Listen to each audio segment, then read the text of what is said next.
Hello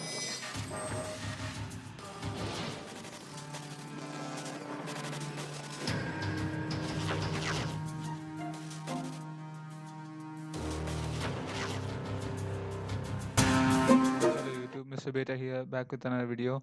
Today we are going to unbox Eureka Plus, which was released on 24th July exclusively on Amazon for 9,999 rupees. That's around 10,000 bucks.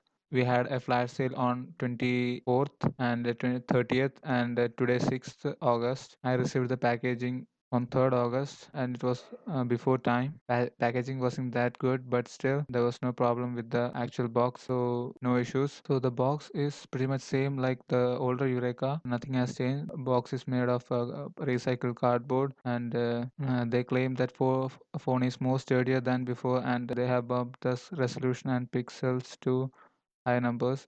The resolution is now full HD, that is 1080p. At the back of the box, we have some specifications listed. The processor is Qualcomm Snapdragon 615 octa-core chipset clocked at 1.5 GHz, which is a 64-bit chipset, and GPU is Adreno 405 at 550 MHz. We have 5.5-inch Full HD screen, Corning Gorilla Glass 3. We have 16 GB of ROM and 2 GB of RAM, and we have 5 megapixel front facing fixed focus camera and 13 megapixel rear autofocus camera, and it has a USB version 2.0 and a Bluetooth version 4.0 and a Wi-Fi, and it has CyanogenOS 12 preloaded, so lots of customizations. And we have the same old battery, 2500 mAh, which is a bit down for this phone because bumped up screen resolution and pixel density, so more power usage and same battery life is not applicable for this. And different bands you can connect with this see, and we have full HD recording and 3G 4G support for both sims, and an additional sensor we have is gyroscopic sensor. So that's all about the specifications we have. The model number of this phone is YU5510. In the box, the price tag is given at 10,999. At in Amazon, it is sold for 9,999, and it recently got a price cut of 1,000 rupees. I bought it for 10,000, but they have emailed me asking sorry for the pre-order price cut, so they have offered me a 1,000 rupees gift card.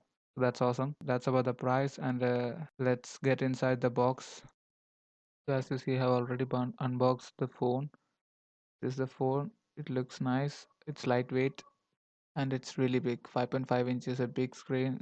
So it's running Cyanogen 12 based on Android Lollipop. We have a backlit buttons which are visible at night and are very sensitive to touch. We can also opt for on-screen buttons via software inside thanks to Cyanogen mode. And at the top we have a fixed focus 5 megapixel front-facing camera and a bunch of sensors. At the bottom we have micro USB port for data syncing and charging, and a microphone for voice calls. And at the top we have 3.5 mm audio jack to connect with your audio devices. At the back we have 13 megapixel autofocus camera with an LED flash. It also has a secondary noise cancelling microphone for video recording. At the back we have a U logo. At the bottom we have a speaker grill which produces fairly good sound. So that's all about the device. Now let's get inside the box to have a look at the accessories.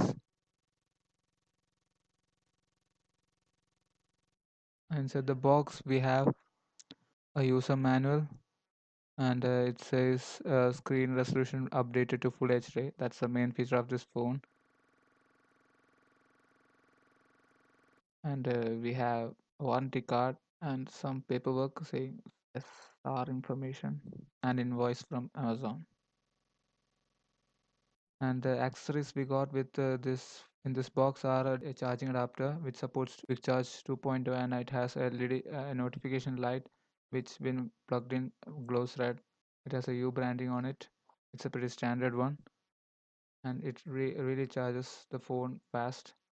And it came with a headphone which is also nice. It really fits in your ears. It's really comfy, but it's not tangle free. It looks like some cheap Samsung headphones that you get for 200 rupees, 150 rupees or so. They are in tangle free, so they really mess up with my some other things, and and it really produces good sound with the inbuilt on audio effects app. Again, thanks to Cyanogen. And we have a micro USB cable. It's also a standard one, and we get a free screen guard. I was expecting a tempered glass one, but still happy with what we got. That's all about the accessories. Coming back to the device, it really has some down parts. I'll discuss them in a separate video. I'll be doing that. Whether you should buy it or not, it has really good features and bad features. I'll be talking about them both in my upcoming video. So to watch that, please subscribe. And if you like this video, please give a thumbs up. And if you didn't like this, write in the comments below telling me what should I do to make my videos better. So thanks for watching. I'll see you next time.